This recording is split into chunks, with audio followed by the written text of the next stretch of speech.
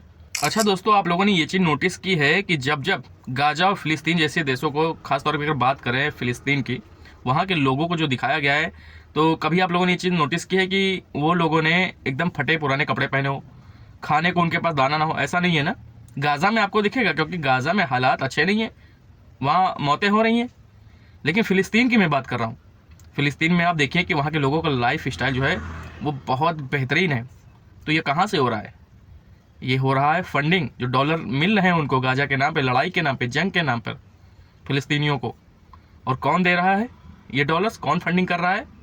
किस मुल्क का इस लड़ाई में हाथ है? ये देश और दुनिया, और शायद आप लोग अच्छी तरीके से जानते होंगे। आप लोगों से दोस्तों मैं एक सवाल पूछता हूँ कि अच्छा ये बताइए, फ़िलिस्तीन ने जब से 50-60 सालों से लड़ाई लड़ रहा है इजराइल से, आज तक उसने क्या पाया है? मेरे हिसाब से तो भाई खोता ही गया है।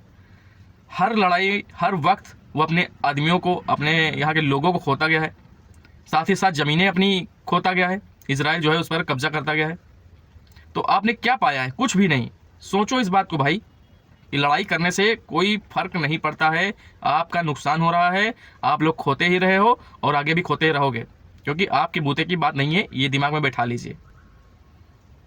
तो दोस्तों मिलते हैं ऐसे किसी एक और नए रिएक्शन वीडियो में, तब तक के लिए आप सभी अपना बहुत ख्याल रखिए। नमस्कार।